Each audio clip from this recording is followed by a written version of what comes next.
সেদিন ফেসবুক ভিডিওতে দেখলাম যে কয়েকজন 10-15 জন মানুষ হবে। ইলিয়াস হোসেন বলছে যে বালের বিজয় দিবস। তো দেখলাম যে ওই কথা শুই না, কিছু বাদ পড়া রাস্তায় নামছিল চেতনা। তো বিষয়টা মানে আমি ফুৎসুভাবে একেবারে আপনার ভাবছি যে যাক ঠিক আছে না, মানে বালের বলছে, আমি তো বুঝছি কোন বালের বিজয় তৈরি বলছে। তো গতকালকে যখন মোদের যারা আছে, চেতনা যে দেশে আপা পালাইছে সে দেশের প্রধানমন্ত্রী বার্তা দিয়েছে বিজয় দিবস উপলক্ষে, মানে পাকিস্তানের সাথে ওদের যুদ্ধ হয়েছিল কালকে বিজয় দিবস পালন করছে। ওইখানে বাংলাদেশের কোনো নাম নেয় নাই, শুধু আজকে না চিরাচরিত সবসময়। এবং ওই মুক্তিযুদ্ধ দিয়ে নিয়ে ওদের যে সিনেমাগুলো দেখবেন, ওই সিনেমাগুলোতে দেখবেন যে ওই ওরাই স্বাধীন করছে, ওরাই এইগুলো করছে। তো ইলিয়াস হোসেন তো এই জন্যই বলছে বালের স্বাধীনতা। বালের স্বাধীনতা বলতে বোঝাইছে হলো যে BAL, বাংলাদেশ আওয়ামী লীগ, বাংলাদেশ আওয়ামী লীগের স্বাধীনতা দিবস। কারণ ওরা হলো অন্য দেশের এজেন্ট হিসেবে বাংলাদেশে ছিল এতদিন, তা আমরা তো স্পষ্ট হয়ে গেছি। এখন যা দেখবেন ওরা যে ভিডিও বার্তা বিভিন্ন জায়গাতে ভিডিও করে, বলে যে মানে আমাদের ওইটাই আসল, ওদেরকে আপনার করতে হবে। ওরা যা বলে মানে বাংলাদেশের পক্ষে নেয় আর কি, ওই দেশের পক্ষে ভিডিও বানায় আর কি ওরা, না? তো ওদের বালের স্বাধীনতা বলতে বালের লোকজন সব হলো ওই দেশের এজেন্ট। তো ওই দেশের মানুষের স্বাধীনতা দিবস। তো ইলিয়াস হোসেন কী খারাপ বলছে, ঠিক না? বা কারণ বাংলাদেশে এত চেতনার যদি হয়, ক্ষমতায় যখন ছিল তখন তারা বলছে যে আমাদের 18 কোটি মানুষের নেত্রী, আমাদের অমকের নেত্রী, আমরা সমমনস্কন্যা, এরা অমক তমক। কিন্তু ভিডিওতে দেখলাম কি কাঁচা মায়েরা ওই যে শাড়ি টান দিয়ে উঠে পলায় চলে গেল। তো 18 কোটি কখন কোথায় ছিল? রাজাকারদের ভয়তে যদি দেশ ছাড়ে কোনো মুক্তিযুদ্ধ চেতনা মানুষ, সে মুখ দেখায় কীভাবে আপনারা বলেন তো? মুক্তিযোদ্ধার মানে যে চেতনা বিক্রি করে খাইতেছিল ওরা, ওদের যে লিস্ট, রাজাকারের সংখ্যা ওদের দেশে বেশি, ওদের দলে সেকেন্ড পজিশনে আছে বর্তমানে যারা ক্ষমতায় যেতে চাইতেছে, একই রসুনের মানে একই অবস্থা আর কি। তো এরা ফেসবুকে দেখবেন যে ওইটাকে নিয়ে ওসমান হাদি বা দেশের পক্ষে যে কথা বলতেছে, এদেরকে নিয়ে দেখবেন কি হাসি দিয়ে হা দিচ্ছে, এই করতেছে সেই করতেছে, রিয়েক্ট দিচ্ছে বাজে বাজে, না মানে রিয়েক্ট দিচ্ছে। তা এই ওসমান হাদির উপর যারা হামলা করছে, এই রিয়েক্টের মধ্যেই একজন করছে, না? তো আপনারা যদি এই বাংলাদেশের ইয়াং জেনারেশন যদি এই সব কীটপতঙ্গকে আপনারা যদি মানে স্প্রে না করেন, এদেরকে যদি শেষ করে না দেওয়া হয়, এদের যদি আইনে আওতায় না নিয়ে আসা হয়, তারা কিন্তু এই ওই হাদিকে যে গুলি করছে তার মতনই একজন এরাও কিন্তু।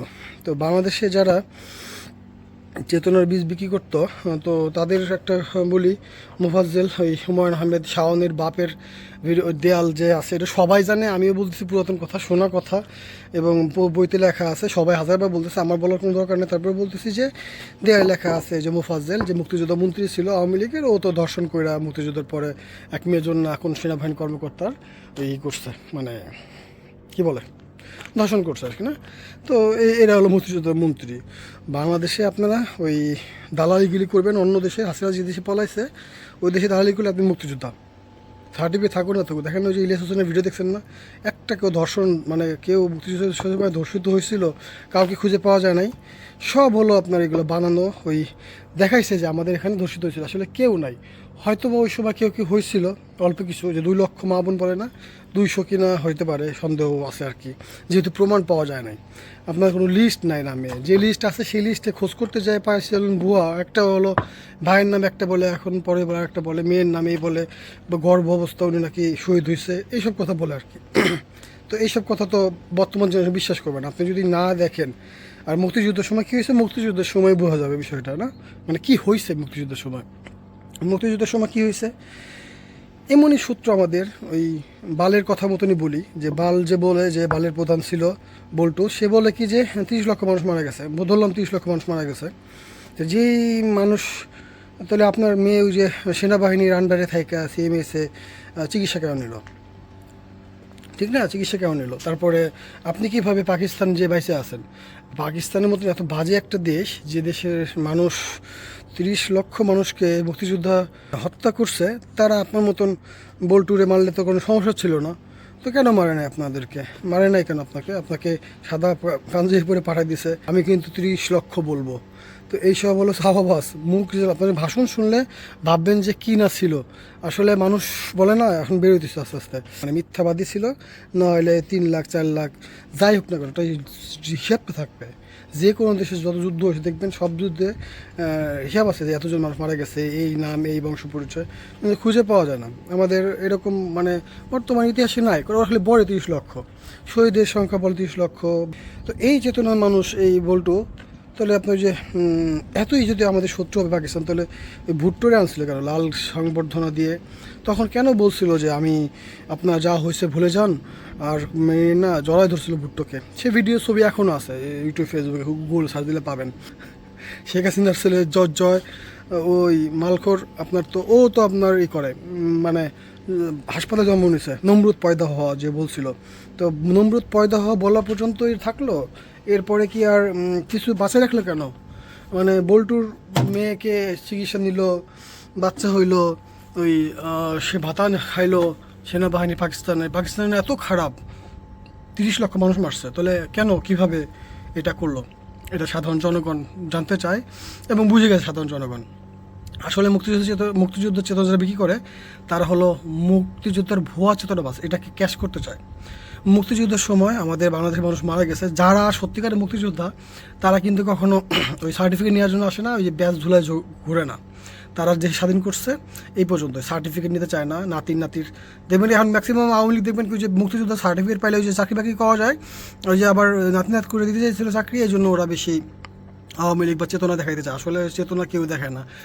তো সাধারণ মানুষ যেমন মুক্তিযুদ্ধ সার্টিফিকেট নিয়ে চেতনা দেখাতে চায়, তো শেখ হাসিনা ও বড় আকারের চেতনা দেখে ওই মানুষের একটা বলা দরকার। দেখেন না, যে টক শোতে একটার মধ্যে একটা চলে যায় আর কি। এখন বিএনপি নেতারা বলতেছে যে কথা যখন না পারতাম আর কি, রাজাকার কি মুক্তিযুদ্ধের অপশক্তি ক্ষমতা যাবে ইনশাল্লাহ সামনে, না মুক্তিযুদ্ধের অপশক্তি সামনে যাবে, কারণ আপনাদের এই চেতনা বিক্রি যখন না পারেন তখন রাজাকার বলেন।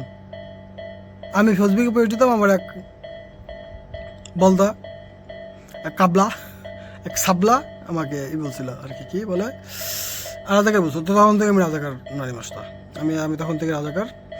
আমার কারণ রাজাকাররা দেখেন আপনি, যে ছাত্র শিবির রাজাকারের যারা আছে, মানে দলের, এখন তো রাজাকারের না, সব মেরে ফেলছে শেখ হাসিনা।